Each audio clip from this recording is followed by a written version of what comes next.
ओम शांति। 14/2/25 की वाणी है।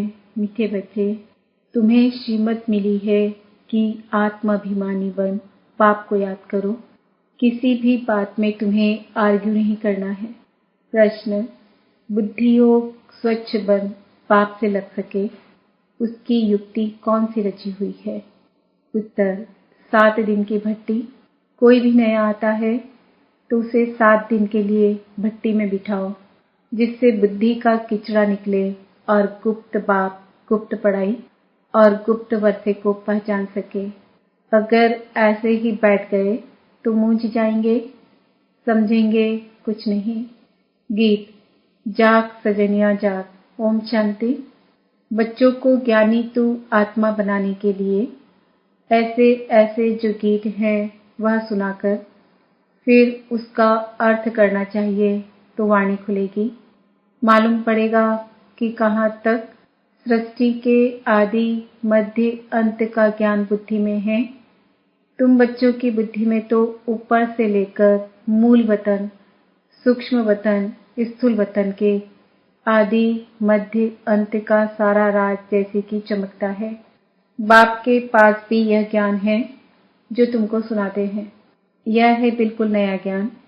भल शास्त्र आदि में नाम है, परंतु वह नाम लेने से अटक पड़ेंगे, डिबेट करने लग पड़ेंगे। यहाँ तो बिल्कुल सिंपल रीति समझाते हैं। भगवान उवाच, मुझे याद करो, मैं ही पतित पावन हूँ। कभी भी श्री कृष्ण को व ब्रह्मा विष्णु शंकर आदि को पतित पावन नहीं कहेंगे। सूक्ष्म वतन वासियों को भी तुम पतित पावन नहीं कहते हो, तो स्थूल वतन के मनुष्य पतित पावन कैसे हो सकते? यह ज्ञान भी तुम्हारी बुद्धि में ही है।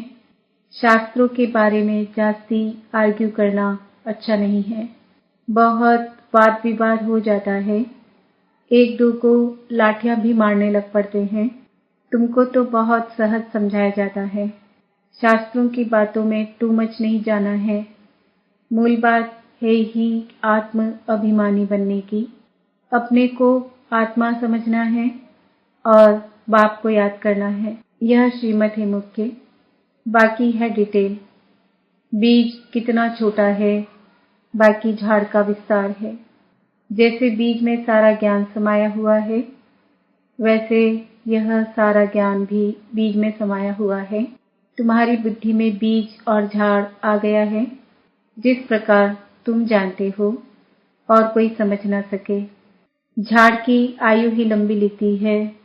बाप बैठ बीज और झाड़ व ड्रामा चक्र का राज समझाते हैं। तुम हो स्वदर्शन चक्रधारी। कोई नया आए, बाबा महिमा करे कि स्वदर्शन चक्रधारी बच्चों, तो कोई समझ न सके। वह तो अपने को बच्चे ही नहीं समझते हैं। यह बाप भी गुप्त है तो नॉलेज भी गुप्त है, वर्षा भी गुप्त है। नया कोई भी सुनकर मूंझ पड़ेंगे, इसलिए 7 दिन की भट्टी में बिठाया जाता है। यह जो 7 रोज भागवत रामायण आदि रखते हैं, वास्तव में यह इस समय 7 दिन के लिए भट्टी में रखा जाता है, तो बुद्धि में जो भी सारा किचड़ा है वह निकालें और बाप से बुद्धि योग लग जाए। यहाँ सब है रोगी। सत्युग में यह रोग होते नहीं। यह आधा कल्प का रोग है। 5 विकारों का रोग बड़ा भारी है। वहाँ तो देही अभिमानी रहते हैं। जानते हो, हम आत्मा एक शरीर छोड़ दूसरा लेती है। पहले से साक्षात्कार हो जाता है। अकाल मृत्यु कभी होता नहीं। तुमको काल पर जीत पहनाई जाती है। काल काल महाकाल कहते हैं। महाकाल का भी मंदिर होता है। सिख लोगों का फिर अकाल तख्त है। वास्तव में अकाल तख्त यह प्रकृति है जहाँ आत्मा विराजमान होती है। सभी आत्माएं इस अकाल तख्त पर बैठी है, यह बाप बैठ समझाते हैं। बाप को अपना तख्त तो है नहीं, वह आकर इनका यह तख्त लेते हैं। इस तख्त पर बैठकर तुम बच्चों को ताउसी तख्त नशीन बनाते हैं। तुम जानते हो वह ताउसी तख्त कैसा होगा, जिस पर लक्ष्मी नारायण विराजमान होते होंगे। ताओसी तख्त तो गाया हुआ है ना। विचार करना है उनको भोलानाथ भगवान क्यों कहा जाता है। भोलानाथ भगवान कहने से बुद्धि ऊपर चली जाती है। साधु संत आदि अंगुली से इशारा भी ऐसे देते हैं ना कि उनको याद करो। यथार्थ रीति तो कोई जान नहीं सकते। अभी पतित पावन बाप सन्मुख में आकर कहते हैं मुझे याद करो, तो तुम्हारे भी कर्म विनाश हो जाए। गारंटी है, गीता में भी लिखा हुआ है, परंतु तुम गीता का एक मिसाल निकालेंगे तो वह 10 निकालेंगे, इसलिए दरकार नहीं है। जो शास्त्र आदि पढ़े हुए हैं वह समझेंगे, हम लड़ सकेंगे। तुम बच्चे जो इन शास्त्रों आदि को जानते ही नहीं हो, तुम्हें उनका कभी नाम भी नहीं लेना चाहिए। सिर्फ बोलो भगवान कहते हैं मुझ अपने बाप को याद करो। उनको ही पतित पावन कहा जाता है। गाते भी हैं पतित पावन सीताराम। सन्यासी लोग भी जहां तहां धुन लगाते रहते हैं। ऐसे मतांतर तो बहुत है ना। यह गीत कितना सुंदर है। ड्रामा प्लान अनुसार कल्प कल्प ऐसे गीत बनते हैं जैसे कि तुम बच्चों के लिए ही बनाए हुए हैं। ऐसे ऐसे अच्छे अच्छे गीत हैं जैसे नयनहीन को राह दिखाओ प्रभु। प्रभु कोई श्री कृष्ण को थोड़े ही कहते हैं, प्रभु व ईश्वर निराकार को ही कहेंगे। यहाँ तुम कहते हो बाबा परम पिता परमात्मा है तो वह भी आत्मा ना। भक्ति मार्ग में बहुत टू मच चले गए हैं। यहाँ तो बिल्कुल सिंपल बात है। अल्फ और बे, अल्फ अल्लाह बे बादशाही, इतनी तो सिंपल बात है। बाप को याद करो तो तुम स्वर्ग के मालिक बनेंगे। बरोबर ये लक्ष्मी नारायण स्वर्ग के मालिक संपूर्ण निर्विकारी थे, तो बाप को याद करने से ही तुम ऐसा संपूर्ण बनेंगे।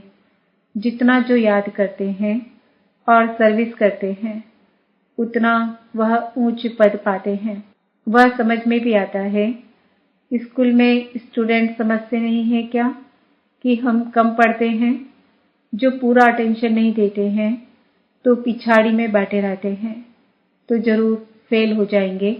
अपने आप को रिफ्रेश करने के लिए ज्ञान के जो अच्छे अच्छे गीत बने हुए हैं उन्हें सुनना चाहिए। ऐसे ऐसे गीत अपने घर में रखने चाहिए। किसको इस पर समझा भी सकेंगे कैसे माया का फिर से परछाया पड़ता है। शास्त्रों में तो यह बातें हैं नहीं कि कल्प की आयु 5000 वर्ष है। ब्रह्मा का दिन और ब्रह्मा की रात आधा आधा है। यह गीत भी कोई ने तो बनवाए हैं। बाप बुद्धिमानों की बुद्धि है तो कोई की बुद्धि में आया है जो बैठ बनाया है। इन गीतों आदि पर भी तुम्हारे पास कितने ध्यान में जाते थे। एक दिन आएगा जो इस ज्ञान के गीत गाने वाले भी तुम्हारे पास आएंगे। बाप की महिमा में ऐसे गीत गाएंगे जो घायल कर देंगे। ऐसे ऐसे आएंगे कि उन पर भी मदार रहता है। गायन विद्या का भी बहुत नाम है। अभी तो ऐसा कोई है नहीं। सिर्फ एक गीत बनाया था, कितना मीठा कितना प्यारा। बाप बहुत ही मीठा बहुत ही प्यारा है। तब तो सब उनको याद करते हैं। ऐसे नहीं कि देवताएं उनको याद करते हैं। चित्रों में राम के आगे भी शिव दिखाया है। राम पूजा कर रहा है। यह है रॉन्ग। देवताएं थोड़े ही किसको याद करते हैं, याद मनुष्य करते हैं। तुम भी अभी मनुष्य ही फिर देवता बनेंगे। देवता और मनुष्य में रात दिन का फर्क है। वही देवताएं फिर मनुष्य बनते हैं। कैसे चक्र फिरता रहता है किसको भी पता नहीं है। तुमको अभी पता पड़ा है कि हम सच सच देवता बनते हैं। अभी हम ब्राह्मण हैं, नई दुनिया में देवता कहलाएंगे। अभी तुम वंडर खाते हो। यह ब्रह्मा खुद ही जो इस जन्म में पहले पुजारी था, श्री नारायण की महिमा गाते थे। नारायण से बड़ा प्रेम था। अब वंडर लगता है हम सो बन रहे हैं, तो कितना खुशी का पारा चढ़ना चाहिए। तुम हो अननोन वॉरियर्स, नॉन वायलेंस। सचमुच तुम डबल अहिंसक हो। न काम कटारी न वह लड़ाई। काम अलग है, क्रोध अलग चीज है। तो तुम हो डबल अहिंसक, नॉन वायलेंस सेना। सेना अक्षर से उन्होंने फिर सेनाएं खड़ी कर दी है। महाभारत लड़ाई में मेल्स के नाम दिखाए हैं, फीमेल्स नहीं हैं। वास्तव में तुम हो शिव शक्तियां। मेजॉरिटी तुम्हारी होने कारण शिव शक्ति सेना कहा जाता है। यह बातें बाप ही बैठ समझाते हैं। अभी तुम बच्चे नवयुग को याद करते हो। दुनिया में कोई को भी नवयुग का मालूम नहीं है। वह तो समझते हैं नवयुग 40,000 वर्ष बाद आएगा। सतयुग नवयुग है, यह तो बड़ा क्लियर है। तो बाबा राय देते हैं, ऐसे ऐसे अच्छे गीत भी सुनकर रिफ्रेश होंगे और किसको समझाएंगे भी। यह सब युक्तियां हैं, इनका अर्थ भी सिर्फ तुम ही समझ सकते हो। बहुत अच्छे अच्छे गीत हैं अपने को रिफ्रेश करने के लिए। यह गीत बहुत मदद करते हैं। अर्थ करना चाहिए तो मुख भी खुल जाएगा, खुशी भी होगी। बाकी जो जास्ती धारणा नहीं कर सकते हैं उनके लिए बाप कहते हैं, घर बैठे बाप को याद करते रहो। ग्रस्त व्यवहार में रहते सिर्फ यह मंत्र याद रखो, बाप को याद करो और पवित्र बनो। आगे पुरुष लोग पत्नी को कहते थे, भगवान को तो घर में भी याद कर सकते हैं, फिर मंदिरों आदि में भटकने की क्या दरकार है। हम तुमको घर में मूर्ति दे देते हैं, यहाँ बैठ याद करो, धक्का खाने क्यों जाती हो। ऐसे बहुत पुरुष लोग स्त्रियों को जाने नहीं देते थे। चीज तो एक ही है, पूजा करना है और याद करना है। जबकि एक बार देख लिया फिर तो ऐसे भी याद कर सकते हैं। श्री कृष्ण का चित्र तो कॉमन है, मोर मुकुटधारी। तुम बच्चों ने साक्षात्कार किया है, कैसे वहां जन्म होता है वह भी साक्षात्कार किया है। परंतु क्या तुम उसका फोटो निकाल सकते हो? एक्यूरेट कोई निकाल न सके, दिव्य दृष्टि से सिर्फ देख ही सकते हैं, बना नहीं सकते। हाँ, देखकर वर्णन कर सकते हो, बाकी वह पेंट आदि नहीं कर सकते। भल होशियार पेंटर हो, साक्षात्कार भी करे तो भी एक्यूरेट फीचर्स निकाल न सके। तो बाबा ने समझाया, कोई से आर्ग्यू जास्ती नहीं करना है। बोलो तुमको पावन बनने से काम, और शांति मांगते हो तो बाप को याद करो और पवित्र बनो। पवित्र आत्मा यहाँ रह न सके, वह चली जाएगी वापस। आत्माओं को पावन बनाने की शक्ति एक बाप में है और कोई पावन बना नहीं सकता।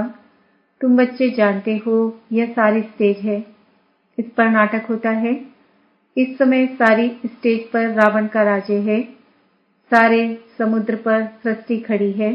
यह बेहद का टापू है, वह है हद के। यह है बेहद की बात, जिस पर आधा कल्प दैवी राज्य, आधा कल्प आसुरी राज्य होता है। यूं खंड तो अलग अलग है, परंतु यह है सारी बेहद की बात। तुम जानते हो हम गंगा जमुना नदी के मीठे पानी के कंठे पर ही होंगे, समुद्र आदि पर जाने की दरकार नहीं रहती।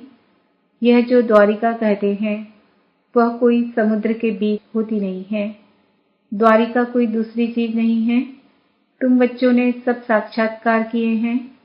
शुरू में यह संदेशी और गुलजार बहुत साक्षात्कार करती थी।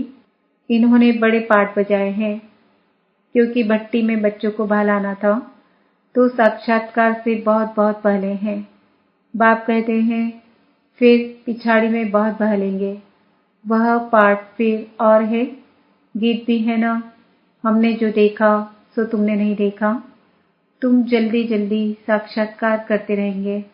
जैसे इम्तिहान के दिन नजदीक होते हैं तो मालूम पड़ जाता है कि हम कितने मार्क्स से पास होंगे। तुम्हारी भी यह पढ़ाई है। अभी तुम जैसे नॉलेजफुल हो बैठे हो, सभी फुल तो नहीं होते हैं। स्कूल में हमेशा नंबरवार होते हैं, यह भी नॉलेज है। मूल वतन, सूक्ष्म वतन, तीनों लोकों का तुमको ज्ञान है। इस सृष्टि के चक्र को तुम जानते हो, यह फिरता रहता है। बाप कहते हैं तुमको जो नॉलेज दी है यह और कोई समझा न सके। तुम्हारे पर है बेहद की दशा, कोई पर बृहस्पति की दशा, कोई पर राहु की दशा होती है तो जाकर चंडाल आदि बनेंगे। यह है बेहद की दशा। वह होती है हद की दशा। बेहद का बाप बेहद की बातें सुनाते हैं, बेहद का वर्षा देते हैं। तुम बच्चों को कितनी न खुशी होनी चाहिए। तुमने अनेक बार बादशाही ली है और गंवाई है, यह तो बिल्कुल पक्की बात है। Nothing new. तब तुम सदैव हर्षित रह सकेंगे। नहीं तो माया गुटखा खिलाती है। तो तुम सभी आशिक हो एक माशूक के। सब आशिक उस एक माशूक को ही याद करते हैं। वह आकर सभी को सुख देते हैं। आधा कल्प उनको याद किया है, अब वह मिला है तो कितनी खुशी होनी चाहिए।